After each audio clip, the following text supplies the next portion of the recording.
Today's first speaker is Vikram Dendi, one of the brains behind Skype Language Translator and a master of 5 languages. With him is AtlanticLIVE contributing editor, Mary Louise Kelly.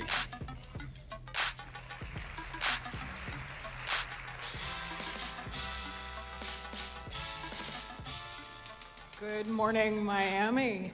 Good morning. Well, I am delighted to get rolling this morning with a conversation about a technology that could, if you get it right, could change the lives of each and every one of us in this room. Vikram Dendi, welcome. Vikram, as you just heard, is with Microsoft. He is one of the lead collaborators on Skype Translator. And Vikram, in a nutshell, tell us what that is. Thank you. It's very exciting to be here in Miami. Love the city. Hope to come back as often as I can. Skype Translator is the result of many years of research work that happened in Microsoft Research, combined with the reach and user focus of Skype. Almost everybody here probably knows what Skype is and have likely used it. And Skype Translator brings the language translation technology into Skype. So that's what Skype Translator is. We actually have a short video to show you that Great. kind of shows how it might be used. Skype has something called Mystery Classroom, in which students from all over the world, different schools, get paired up where they talk to each other via Skype, and they play a game where they're trying to guess where the other school is. And we had a surprise for these students. So why don't we roll the video and see how that went? Here we go.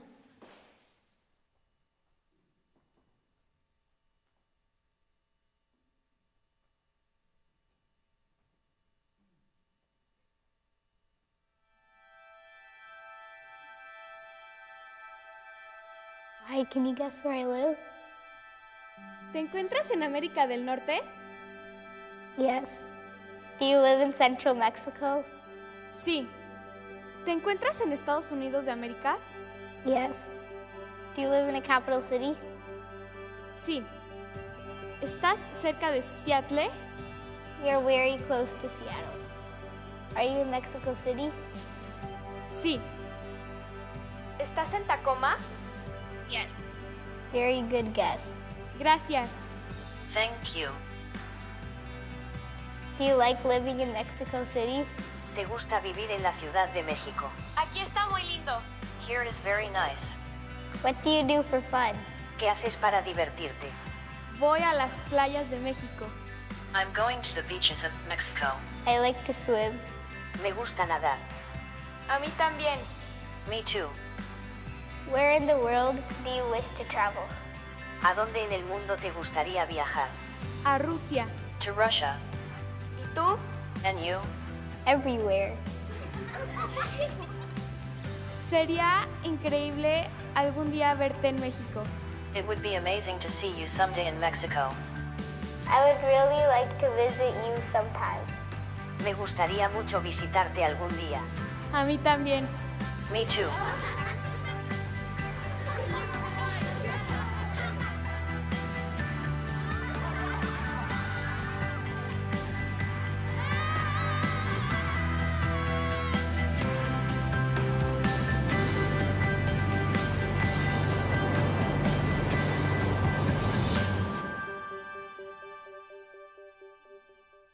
Okay, so very exciting.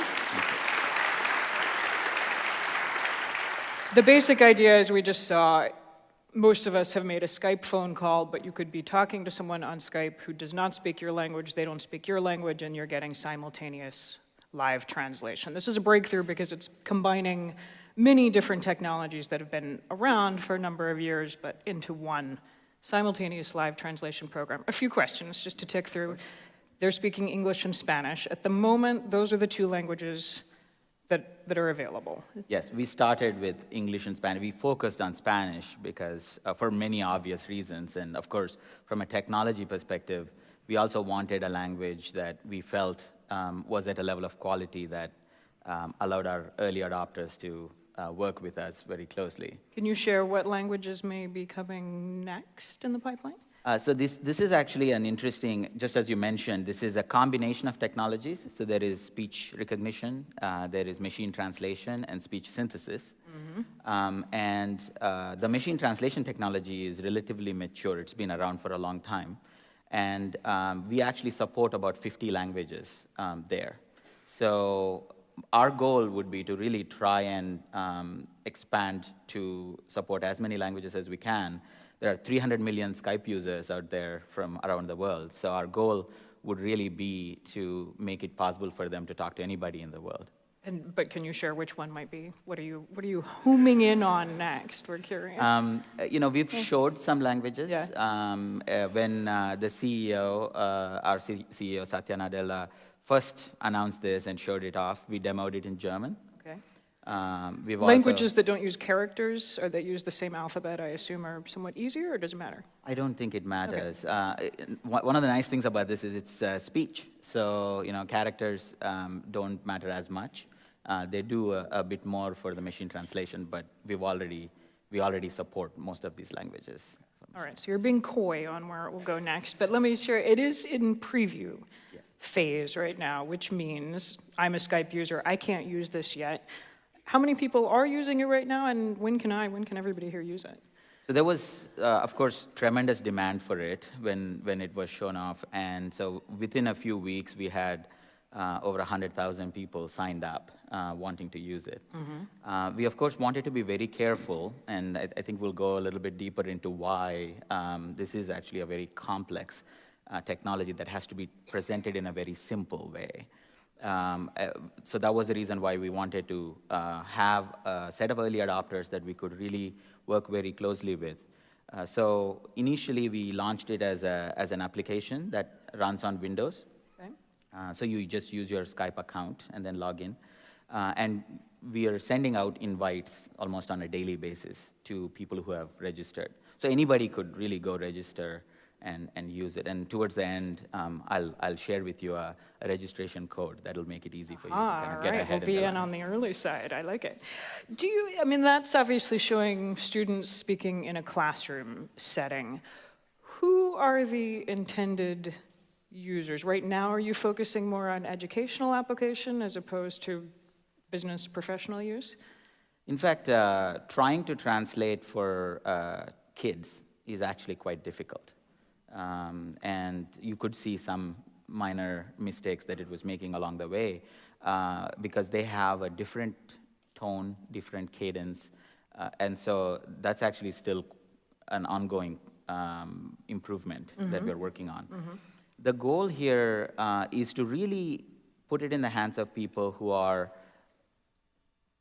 looking to communicate in situations where they would have no means of communication. Okay. So whether it is you're trying to plan a trip to go abroad and you want to talk to somebody there.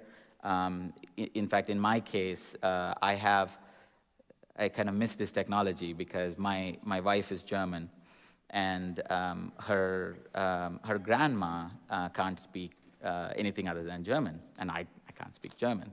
So it used to be really amazing for me to go visit her or even talk to her, and she would just talk to me in German. She would just not hold herself back. She would just gush very positively, smiling at me. So you thought she was gushing very positively. It's true. But I want to believe that that's what she was. She was super affectionate. She would feed me cake every time we would go. So I'm hoping that was. Maybe you didn't want to know actually what she was saying. Just stick with the good stuff. But in those kinds of situations, I think I have a lot of colleagues who also have similar stories where their children who are now growing up here, who are just learning English, but their grandparents or other relatives are in a different part of the world. Even in Miami, I bet there are many families like that. And so it's actually fantastic to be able to see them start having conversations where they can talk to their families and feel connected. Oh yeah, so many opportunities for connections between generations of a family or in-laws that may not have a common language. I was watching and thinking, I'm a former Pentagon correspondent, thinking soldiers in war zones. I mean, this would be, it's, you know, so much better than not being able to communicate at all when you come up upon, you know, a hostile situation. What other applications are y'all thinking of as you think big about this? So Skype's available. It's an incredible tool for a lot of us as consumers, but it's also available for business. So we've had a lot of interest from business as well. Sure. We are focusing right now on making it get it right for consumers. Of course, you know, mission critical things like enterprise meetings. We do have a lot of our employees using it internally within Microsoft. It's a global company. Those will take some time, the mission critical stuff. Even soldiers in Afghanistan, I would still be a little bit wary of putting their communication in the hands of a technology today. Well, that leads to some of the questions. I want to dig a little bit deeper into what some of the challenges and kinks you're working out are, because you have gotten tremendous buzz with, I know, the people you're already reaching. I saw Time magazine just within the last few days ran a big story headlined, Microsoft is getting close to perfecting a universal communicator. Congratulations.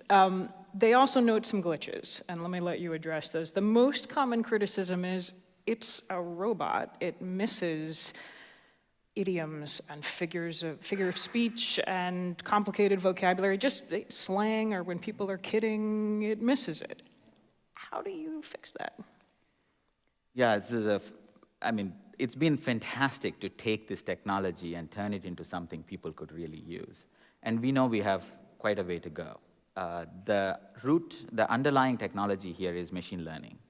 And machine learning, I think, is going to be a very transformative technology for this decade. What does it mean, machine learning? Machine learning is techniques and algorithms that look at a large amount of data and are able to understand and learn from this data so that they can start performing better and better over time. I mean, so it's getting smarter the more and more people who use it. That's right.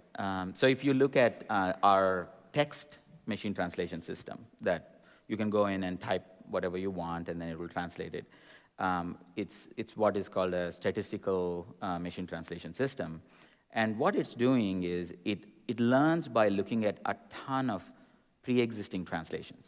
So it's a voracious consumer of pre-existing translations, and it'll figure out probabilities of when something in this language would likely be a translation for something in the other language. And the more data that it sees, the better it gets. And then combine that with speech, which also has a similar technique that it uses, you start getting to that point where you can actually get usable experiences with this. The idioms, a lot of these things are much more nuanced. And if it has seen an idiom before, and it has seen the translation or transformation of that idiom into another language, they are not literal translations. An idiom in one language doesn't translate literally. You were telling me a funny story about one error you encountered translating into Spanish. Tell the story. Yeah, so it's again very sensitive. We need to be very careful about how we translate, how people communicate. When you're doing speech recognition, it's a little bit easier because when we see what came out of the speech recognizer, we could sense that something was missing. If a comma was missing, you could say, oh, I think there should be a comma there. But now when you pair it up with machine translation, where you hand that off to a machine translation system, the machine translation system will very faithfully translate whatever was given to it. And if a comma was missing and that changes the meaning, you actually could get into trouble. So I'm not a Spanish speaker, so I'm not going to attempt to try to explain it in Spanish, but I can say, and for those of you who know Spanish, you can probably figure this out.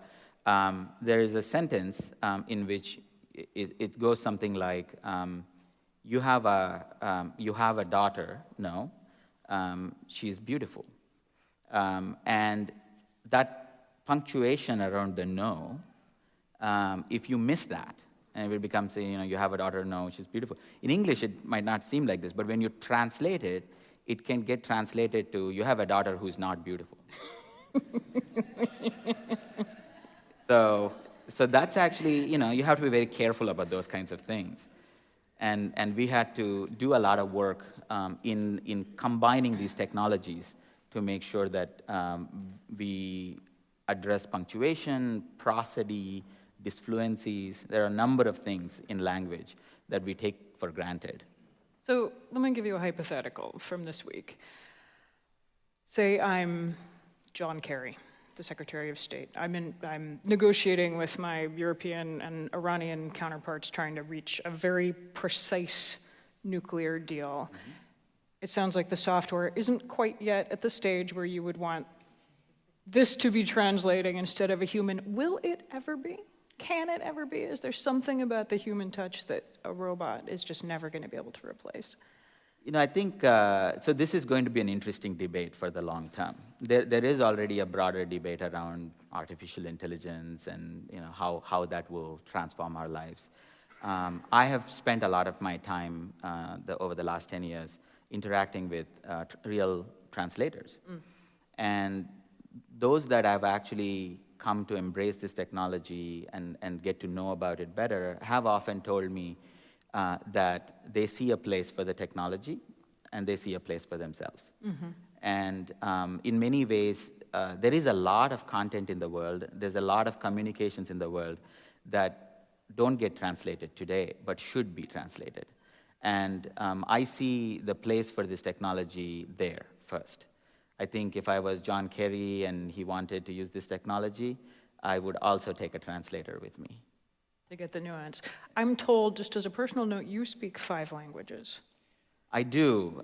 What's interesting for me is they're not really that useful languages. I grew up in India. I learned a bunch of languages that are kind of from the neighboring states. Right. And when I actually have to go give a technology demonstration or talk to people, I can't really use these languages to give examples of how translation works. But it's actually very exciting for me that we now have this opportunity to connect with so many people around the world. Would you still bother learning 5 languages? Had this translation software existed when you were a small boy?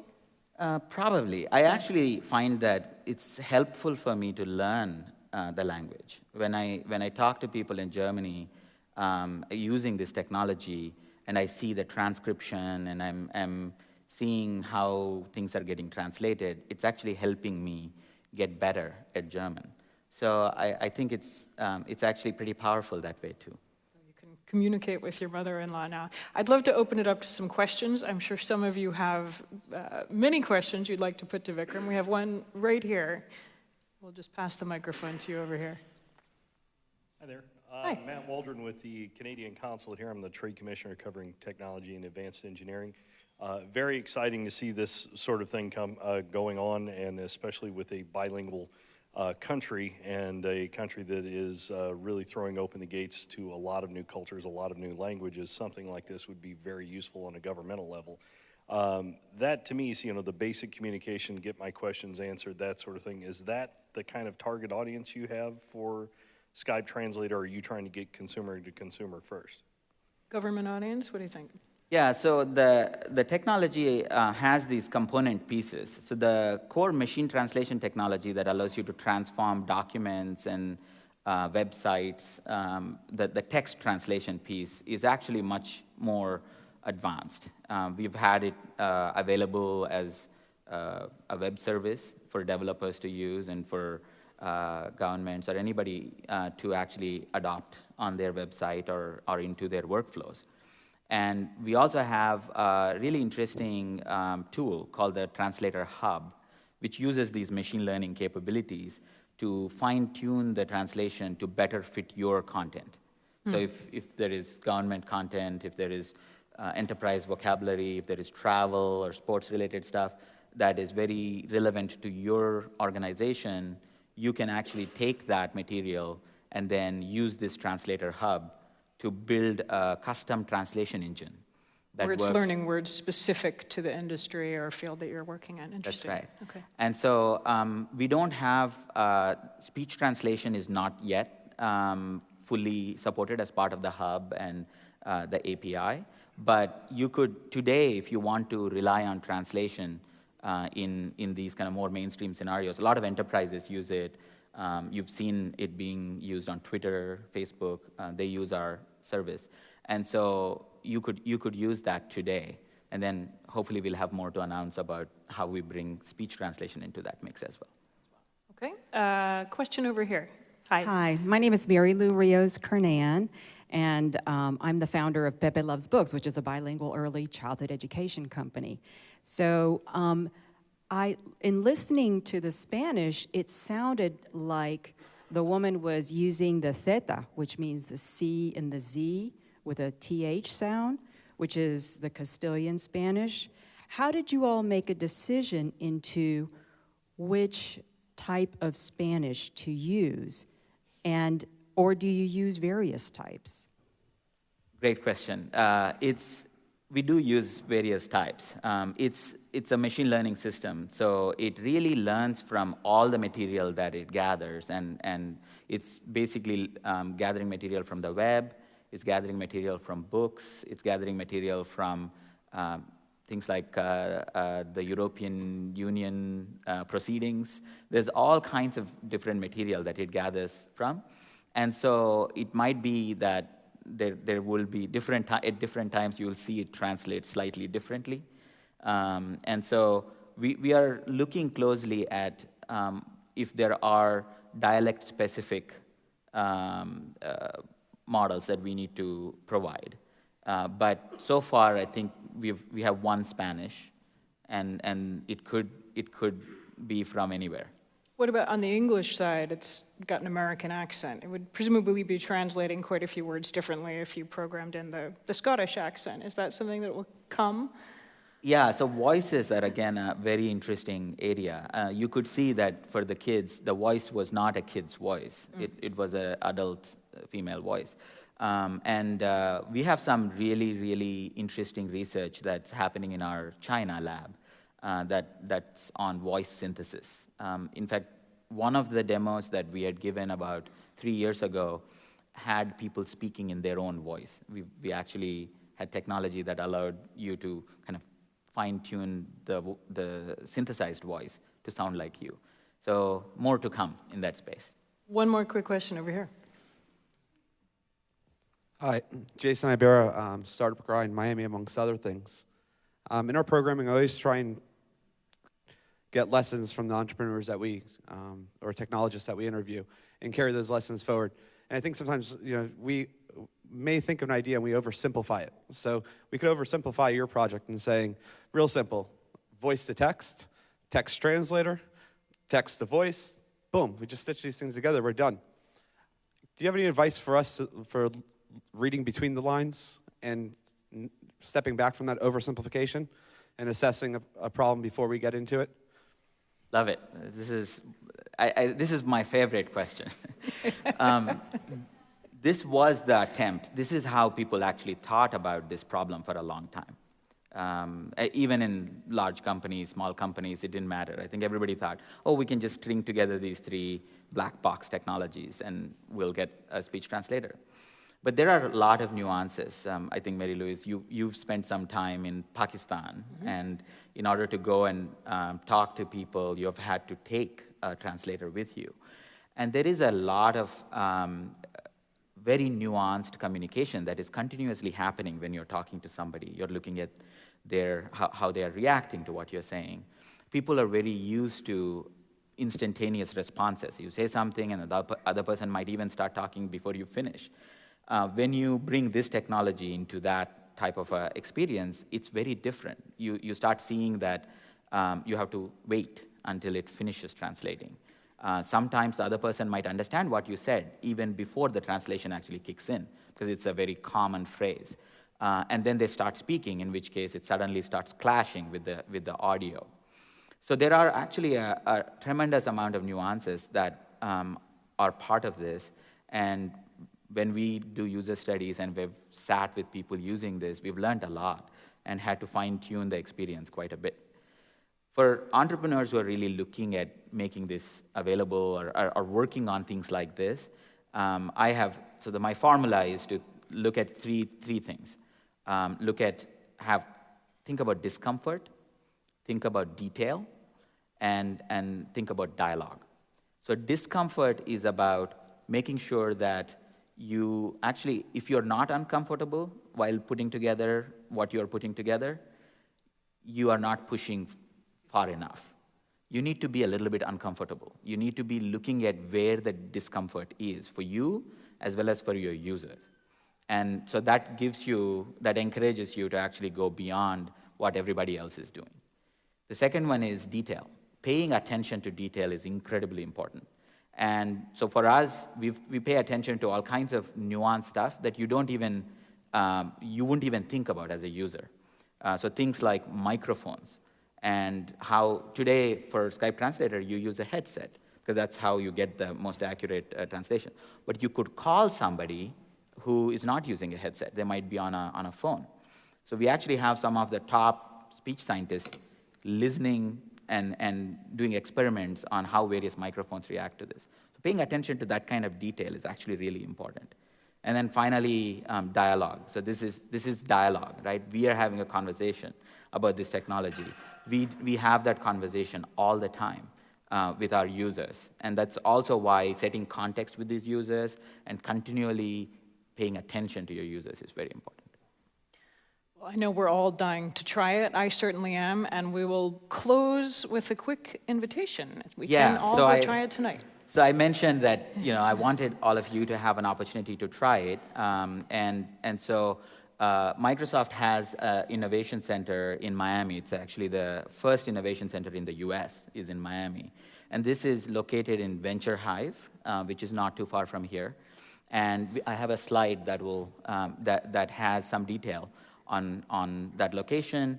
We are setting up different kiosks there so that you can actually go and try this technology yourself, call somebody who speaks a different language. There is also a registration code that you can use to register for the invite-only preview. And then I actually invite pretty much anybody in this area because I think Spanish being our first language, and now we kind of have gotten to a point where I feel comfortable about having a lot more people using it. On it, okay. So please come and Great. try it out. Take a picture so you know where you're headed tonight, and we'll all go try it out. Vikram, thank you so much. Yeah. Pleasure. Thank you.